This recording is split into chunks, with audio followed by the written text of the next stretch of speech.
Good morning student. Again we back for the coordinate compound lecture 4. जैसा कि previous topic में आपको समझाया था CFST crystal field splitting theory. In that case I have explained you the role of strong and weak ligand. Strong और weak ligand का role क्या होता है, आज हम एग्जाम्पल सीखते हैं. एग्जाम्पल लेते हैं. आपके सामने एग्जाम्पल लिया स्ट्रॉन्ग लिगेंड का FeCN6 स्ट्रॉन्ग लिगेंड है. In case of FeCN6-4 it exhibit +2 oxidation state. In previous lecture I have told you, जब भी क्वेश्चन आता है हमारा 3 काम होता है. पहला ऑक्सीडेशन स्टेट निकालना, दूसरा इलेक्ट्रॉनिक कन्फिग्रेशन लिखना, और थर्ड उसको देखना कि स्ट्रॉन्ग है वीक लिगेंड है. अगर CN स्ट्रॉन्ग लिगेंड है, if the CN is strong ligand, then splitting energy is more than pairing energy. Splitting energy is more than pairing energy, and electron will get paired up. Whenever the splitting energy is more than, electron soon get paired up. Electron soon get paired up. Example लिया कि अगर oxidation state +2 आया है तो configuration बन गई AR4S0 3D6. क्या बन गया बेटा? 3D6. PDF फाइल में भी इसको ठीक कर लेना बेटे. इट मीन्स क्या हुआ कि D में 6 इलेक्ट्रॉन, 1 2 3 4 5 6, यहाँ पेयर है, 4 अनपेयर्ड है. तो ये क्या है? Ligand, strong ligand. Strong ligand की प्रॉपर्टी क्या है? The strong ligand have more splitting energy than pairing, due to which electron get paired up. Electron कैसे हो गए? ऐसे थे, ये पेयर हो गए. तो 1 2 the 2 empty d orbital 3d orbital is available for the bond formation. यहाँ पे CN कितने हैं बेटे? 6, यानी कि 6 CN required and vacant orbital from the Fe. तो Fe क्या करता है? 2 D दे देता है, एक S दे देता है और आउटर मोस्ट की P दे देता है. तो बन जाता है D2sp3. In this case, ligands occupy the inner 3d orbital. इसलिए इसे बोलते हैं इनर ऑर्बिटल कॉम्प्लेक्स. क्या बोलते हैं बेटे? Inner orbital complex. यहाँ पे कोई भी अनपेयर्ड इलेक्ट्रॉन नहीं है, तो क्या बन गया?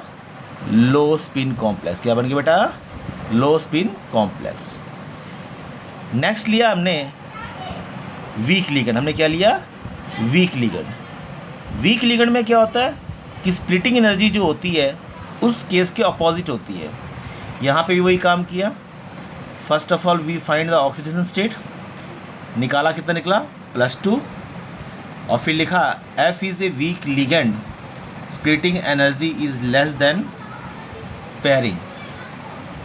तो वीक लिगेंड से इलेक्ट्रॉन कभी भी पेयर्ड अप नहीं होते, यानी इकट्ठे नहीं होते. सेम थिंग लिखा 4S0 3D6, same thing. D में 6 है तो इलेक्ट्रॉन पेयर्ड अप नहीं होंगे, तो सारे ऑर्बिटल क्या है? ऑक्यूपाइड. मगर जगह कितनी चाहिए? 6. Ligands require a 6 vacant orbital to form a dative bond. In that case it occupy outermost 4D orbital. It ऑक्यूमोस्ट ऑक्यूपाई 4D ऑर्बिटल, 4D. तो यहाँ बन गया बेटा S, P के 3 और D के 2, sp3d2. जिसे बोलते हैं आउटर ऑर्बिटल कॉम्प्लेक्स. अब यहाँ पे अनपेयर्ड इलेक्ट्रॉन हैं, तो इसे हम बोलते हैं high spin complex. If in orbital the more number of unpaired electron left 1 2 3 4, it favor high spin complex. It favor high spin complex. Okay बेटा. नेक्स्ट, इसी से रिलेटेड मैं आपको क्वेश्चन समझा रहा हूँ, उसको अंडरस्टैंड करना, और आपको PDF फाइल भेज रहा हूँ. उन क्वेश्चनों को आपने सॉल्व करना है ध्यान से, और समझना है कि क्या करना है, कैसे करना है.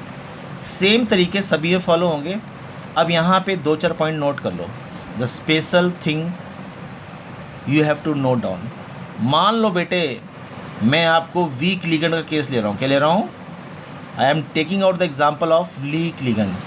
I am taking out the example of week ligand. Week ligand में क्या होता है बेटा? देखो ध्यान से देखो,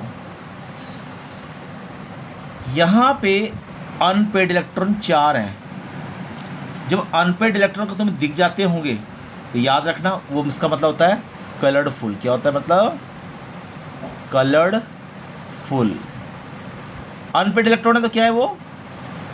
पैरा मैग्नेटिक। क्या क्वेश्चन हो गया? Para magnetic. It get affected under the magnetic field. It get affected under the magnetic field. Is that clear बेटा? तो जब कभी भी when ever in the board examination the question has came like the pattern, मान लो किसी question में Y it is colourful, it is colourless, Y it is paramagnetic, Y it is diamagnetic, why it form high spin complex, why it form low spin complex, why it is outer orbital complex, why it is inner orbital complex. तो same type the method is same, but whenever we have to explain that it is colorful or a paramagnetic, just write down the one sentence by showing all the dramatical this way, because it have unpaired electron, hence it is colorful or paramagnetic in nature. That's all beta. इस question पे जितनी practice करोगे that is useful for you in the future. If you are getting doubt, you can call me back any time on a personal number. Thanks, have a nice day and take care. और जो homework भेजा है PDF का वो बेटे घर में practice करना। शनिवार को फिर हमारे क्लासेस होंगी, उसमें हम करेंगे क्वेरी। ओके बेटा, थैंक्स।